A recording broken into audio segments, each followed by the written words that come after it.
Watching your pet have a seizure, it has to be one of the scariest things a pet owner can go through. But my goal today is to help replace some of that fear with understanding. We're going to walk through this together, step by step, so you know what's happening and what you can do. It's a moment that just stops your heart, doesn't it? 1 minute, everything's totally fine, and the next, your best friend is just not themselves. You feel completely helpless, and your mind is just racing with a million questions.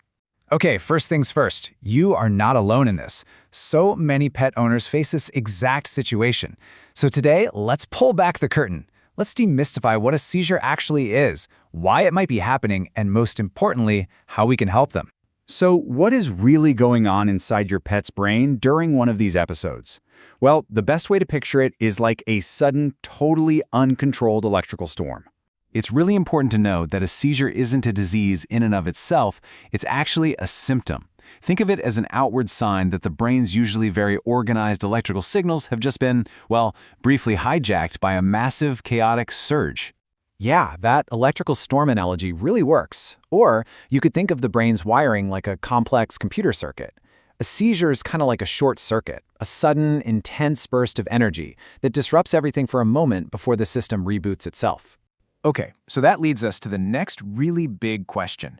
What's causing that electrical storm in the first place? Well, it turns out the reasons usually fall into one of 3 main buckets. So, the most common one we see, especially in dogs, is something called idiopathic epilepsy. Now, idiopathic is just a fancy medical word that means we can't pinpoint the exact cause, but we strongly suspect it's genetic. Then you have structural epilepsy, where there's an actual physical problem in the brain. And finally, there are reactive seizures. This is where the brain is perfectly healthy, but it's reacting to an issue somewhere else in the body, kind of like a smoke alarm going off because you burned the toast. All right, let's talk about what to look for. Honestly, being a good observer is one of the most powerful things you can do, and seizures don't all look the same, so let's break down what you might see. The 2 main types you'll hear about are generalized and focal.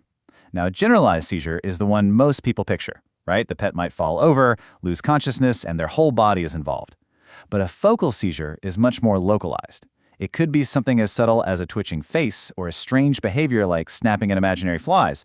And it's really interesting. These focal seizures are actually more common in cats. A seizure isn't just one single moment. It actually happens in 4 parts. There's the lead-up, where your pet might just seem a little off or anxious. Then comes the seizure itself. We call that the ictus. But what's just as important, and sometimes just as scary, is the recovery period afterward. Your pet might be really confused or wobbly. Knowing to expect this helps you stay calm through the whole thing. Okay, so you've seen something that looks like a seizure. Your next step, of course, is a visit to your veterinarian. And this is all about starting a partnership to figure this out together. So when you walk into that exam room, what is the single most valuable piece of information you can bring with you? It's your observation. Seriously, be a detective for your pet. Details like the date, time, how long it lasted, what their body was doing. All of these are critical clues. And here's a huge pro tip. If you can safely get a short video on your phone, that is worth its weight in gold for us vets. It can make a world of difference for getting the diagnosis right. Once you're there, your vet will start their own detective work. We'll start with a full exam. From there, we might suggest some tests. Blood and urine tests help us rule out those reactive causes. Sometimes we need to look at the fluid around the brain, and an MRI gives us a direct picture of what's going on inside. Each test just helps us narrow down the possibilities and get closer to an answer. Getting a diagnosis like epilepsy can feel really heavy, I know, but this is where the path forward really begins. So let's talk about what management and a hopeful future really looks like. The first thing we need to shift our thinking on is this. The goal of treatment isn't always about finding a cure. The real goal is control.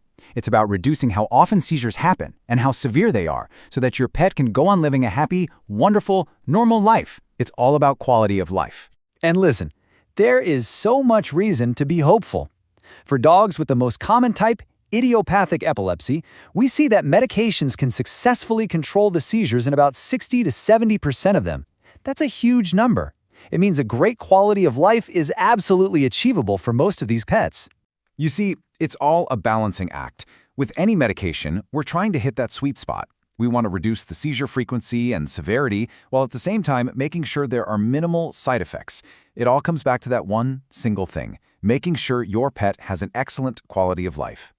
This whole process, it's a journey you and your vet take together as a team. And consistency is everything. I can't stress that enough. These medications need to be given on a strict schedule, every single day for the rest of your pet's life. It's a huge commitment, but it's the commitment that makes all the difference. Whew, we've covered a lot here, from the brain's electrical signals to long-term treatment plans. So if you're going to remember just one thing from our chat today, what should it be? It's this. The key is not to panic. I know it's terrifying, but your calm observation and your partnership with your veterinarian are the two most powerful tools you have. Nobody knows your pet better than you do. You are their absolute best advocate. Remember, this information is for educational purposes and is not a substitute for professional veterinarian advice.